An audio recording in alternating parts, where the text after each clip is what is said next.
കൊട്ടിയൂർ പെരുമാളിന് ചാർത്താൻ തങ്കസ്വർണ്ണ കനക ആഭരണങ്ങളുമായി തിരുവാഭരണ ഘോഷയാത്ര സന്നിധിയിലെത്തി.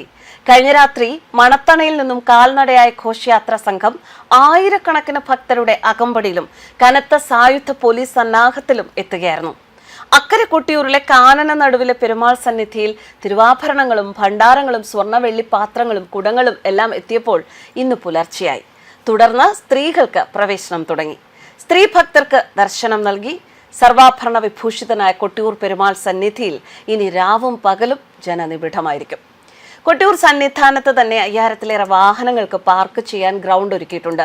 സമീപത്തെ സ്കൂളുകൾക്ക് ഉത്സവം തീരുന്നതുവരെ അവധിയാണ്. സ്കൂൾ മൈതാനങ്ങളും പാർക്കിങ്ങിനായി ഉപയോഗിക്കും.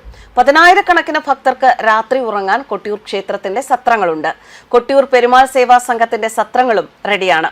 സ്കൂളുകൾ ഭക്തർക്ക് തങ്ങാനുള്ള ക്യാമ്പുകളാക്കി ഉപയോഗിക്കുന്നു.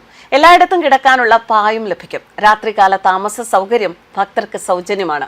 കൊട്ടിയൂരിലെത്തുന്ന 10,000-കണക്കിന് ഭക്തർക്ക് ആഹാരത്തിനും സംവിധാനമുണ്ട്. ദേവസ്വം വക അന്നദാനം കൂടാതെ കൊട്ടിയൂർ പെരുമാൾ സേവാ സംഘത്തിന്റെ വക അന്നദാനം, വിവിധ സംഘടനകളുടെ ചുക്ക് കാപ്പി, കുടിവെള്ള വിതരണം ഇതൊക്കെ സൗജന്യമാണ്. അക്കരെ കൊട്ടിയൂരിൽ ഇന്നു മുതൽ വൈശാഖ മഹോത്സവം പൂർണ്ണ തോതിൽ നടക്കുകയാണ്. ഇന്നു മുതൽ 20 ദിവസമായ മകം കലം വരവ് വരെ സ്ത്രീകൾക്ക് എല്ലാ സമയത്തും അക്കരെ കൊട്ടിയൂരിൽ പ്രവേശനമുണ്ട്.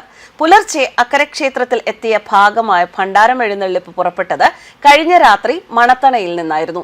വിലമതിക്കാനാകാത്ത സ്വർണ്ണ വെള്ളി തങ്കശേഖരം സൂക്ഷിക്കുന്ന മണത്തണ കരിമ്പനക്കൽ ഗോപുരത്തിന്റെ സ്ട്രോങ് റൂം തുറന്നാണ് തിരുവാഭരണങ്ങൾ എടുത്തത്. 7 ഇല്ലക്കാർ ഭണ്ഡാര തുറന്ന് സ്വർണ്ണക്കുടം, വെള്ളിക്കുടം, തിരുവാഭരണങ്ങൾ, പൂജാപാത്രങ്ങൾ തുടങ്ങിയവ പുറത്തെടുത്തു.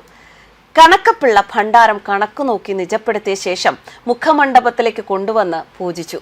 അടിയന്തര യോഗത്തിന്റെയും സ്ഥാനികരുടെയും സാന്നിധ്യത്തിൽ ഗജവീരന്മാരുടെ അകമ്പടിയോടെ, വാദ്യമേള ഘോഷങ്ങളോടെ, ഭക്തജനങ്ങളുടെ ഓങ്കാരം വിളികളോടെ സ്വർണ്ണ കുംഭങ്ങളും രജത കുംഭങ്ങളും കലശപാത്രങ്ങളും തിരുവാഭരണങ്ങളടങ്ങിയ ഭണ്ഡാരങ്ങളും ചപ്പാരം ഭഗവതി ക്ഷേത്രത്തിലെ വാളുകളും യാഗഭൂമിയിലേക്ക് എഴുന്നള്ളിച്ചു.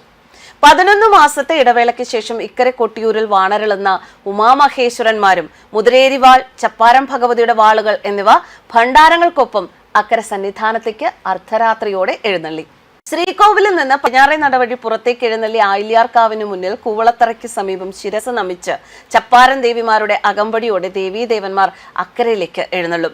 തിരുവാഭരണങ്ങൾ എത്തിയതോടെ സഹസ്രകുംഭാഭിഷേകം, നവകം, തിരുവത്താഴ പൂജ, ശ്രീഭൂതബലി ചടങ്ങുകൾ നടക്കും. തുടർന്ന് 36 വെള്ളിക്കുടങ്ങൾ കൊണ്ട് ജലാഭിഷേകം പനയൂർ നമ്പൂതിരി നടത്തും. പോയ വർഷം അവസാനിപ്പിക്കാതെ ബാക്കി നിർത്തിയ ചടങ്ങുകൾ ഈ വർഷം ഭണ്ഡാരം എഴുന്നള്ളിപ്പ് അക്കരെ ക്ഷേത്രത്തിൽ എത്തിയതോടെ പൂർത്തിയാക്കും. മഴക്കാലത്തെ ഉത്സവം, ഇതാണ് കൊട്ടിയൂരിന്റെ പ്രത്യേകത. എല്ലാ ക്ഷേത്രത്തിലും മഴയ്ക്ക് മുമ്പ് ഉത്സവ സീസൺ കഴിയും.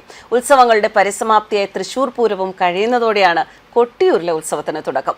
എല്ലായിടത്തും മഴ ഉത്സവം മുടക്കുമോ എന്ന് സംശയിക്കുമ്പോൾ കൊട്ടിയൂരിൽ മഴ പെയ്തില്ലെങ്കിലായിരിക്കും ഉത്സവത്തിന്റെ മനോഹാരിത കുറയുക. ബാവലിപ്പുഴയിൽ നല്ല വെള്ളം വേണം. സ്നാനക്കെട്ടുകൾ സഖ്യപർവ്വതത്തിൽ നിന്നും ഒഴുകിയെത്തുന്ന വെള്ളം കൊണ്ട് നിറയണം. വയനാട് നിന്നും ഒഴുകി വരുന്ന ബാവലിപ്പുഴയുടെ കൈപ്പുഴയായ തിരുവഞ്ചിറ എന്ന ജലാശയത്തിന് നടുവിലാണ് അക്കരെ കൊട്ടിയൂരിലെ ക്ഷേത്രം. ഭക്തർ വെള്ളത്തിലൂടെ നടന്ന് മഴയിൽ നനഞ്ഞായിരിക്കും ക്ഷേത്ര ദർശനം നടത്തുക. ഈ വെള്ളത്തിൽ ക്ഷേത്രത്തിന് ചുറ്റും ശയന പ്രദക്ഷിണം ചെയ്യുന്നവരുമുണ്ട്.